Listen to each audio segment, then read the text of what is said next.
Welcome to Pat's Stats. Today is June 11th. The Mets on this date since 2015 are 3-2. In 2015, they won 5-4 against the Giants at Citi Field. The Mets did not hit any home runs that night, but Michael Kodaka did have an RBI single, a walk-off RBI single, to win the game in the ninth inning. 2016, they lost 7-4 against the Brewers on a Saturday afternoon at Miller Park. Logan Verrett did not pitch very good for the Mets. Asdrubal Cabrera and Curtis Granderson both hit home runs, but it wasn't enough as the Brewers scored more runs than the Mets did. The Mets lost the game. In 2017, it was better. The Mets won 2-1 on two not so very great. It was not a very great offensive day for the Mets, but it was enough because Seth Lugo had 7 innings, only allowing one run in his return from the DL. That was his season debut, and the Mets won the game 2-1.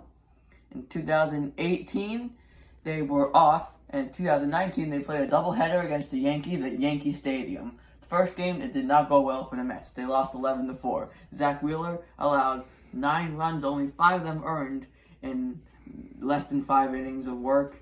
McNeil hit a 3-run homer for the Mets, but that was basically all their offense as the Yankees scored a bunch of runs. However, the Mets did wear the blue jersey, and a little fact about the Mets in doubleheaders, they always wear the alternate and the primary one game in each game of the doubleheader, unless they don't have a choice. For example, the special event uniforms. In 2017, they played a doubleheader against the Nationals during Players Weekend. They wore the Players Weekend uniform both times. However, on Memorial Day in 2018, they played a doubleheader. They wore the Memorial Day uniform on the first game, but then at night, they wore the regular alternate uniform. So a little interesting fact about the jerseys. In the second game, however, the Mets did win 10-4. Jason Vargas did a quality start, 6 innings, 3 runs against the Yankees. The Mets hit 3 home runs. Pete Alonso, J.D. Davis, and Carlos Gomez went deep. And that was a very good game. Alonso's shot was in the first inning, 3-run shot. It was off James Paxton. So, as we know, I've been talking about schedules for a while. But I thought I might want to explain to you how the normal schedule works. Of course, it's going to be different this year. But in a normal year, this is how it would work. 162 games, 52 series for each team, 13 weekends home, and it allows for 20 off days. For the division, this is an example of the New York Mets. You have 19 games against each team. Every single series is 3 games, except at home you have a 4-game series against 2 teams, and then every other one is 3. And on the road, you have a 4-game series against the 2 other teams that weren't the 4-game at home. This allows for 19 games against each team, 76 total. So yeah. Oh yeah, and a potential change before you had 2 3-game series. Sometimes they make it a 4 and a 2. This allows for maybe an extra travel day. A lot of the teams on the West Coast does this a lot because when they travel, they lose time. They go ahead in time, which is like an hour, 2 hours, sometimes 3 hours of a disadvantage. So they need that extra off day, and sometimes they need to get a 2-game series in there, so that makes them have that off day. Rarely does it happen on the East Coast. Against all the other teams in the league, it is 6 or 7 games against each team. This example of the New York Mets, you have the NL Central up top and the NL West at the bottom. So you'll have every series is a 3-game series except 3 4-game series against 3 random teams on this side for home, and then 3 against different teams on the road. So if you have as you see here, you have 2 4-game series against 2 NL Central teams. That means you only have 1 4-game series away against an NL Central team, and it'll be the opposite for the West in the Mets case. They'll have 2 4-game series against the NL West on the road, and only 1 at home.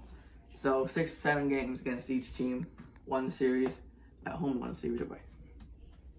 Before we talk about interleague, I'm going to talk about interleague rivals. To keep the schedule balanced, every team needs to have an interleague rival. Some teams you know of, Mets, Yankees, Dodgers, Angels, like Nationals, Orioles. You'll think of rivals, but they need to keep it balanced, otherwise it'll be all over the place. So every team has a rival.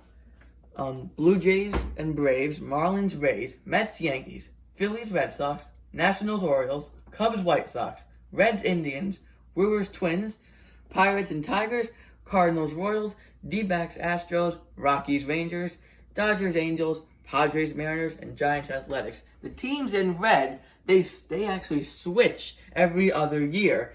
So one year the Braves and Blue Jays will play. The next year the Braves and Red Sox will play. And obviously the Phillies and Blue Jays switch. Same for the D-backs, Astros, Rockies, and Rangers.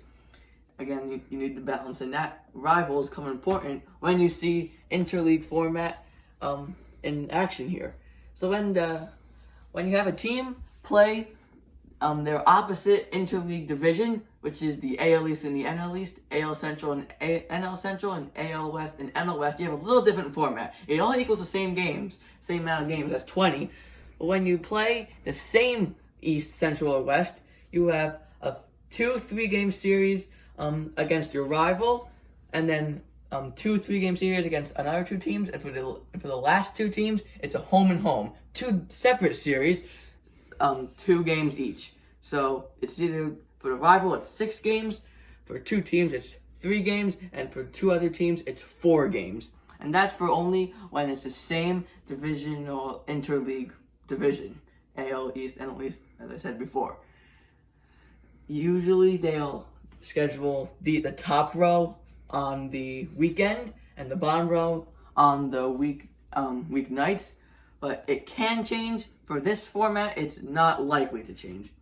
So it's not against the East and the Central and the West. It looks like this. Against your rival, you have a 2-game series home and a 2-game series away, and then against 4 out of the 5 teams from the other interleague division, you have a 3-game series. Obviously, 2 of those series will be home, 2 of those series will be away. So it's 3 games against 4 of those teams, and then one team has the home and home, 1 2-game series, and 1 home and 1 2-game series away. Again, these 2 up here, for the Mets example, the White Sox and the Indians, will tend to be on the weekend, and the bottom row will tend to be on the weeknights. It's not set, but it usually ends up that way. So that's all for Pet Stats today. I know there's a lot of information, and tomorrow we're going to get more into the schedule. We're going to look at some of the series formats, off-day formats, a lot of other stuff that you might not know. So stay tuned for that video, and thanks for watching this one.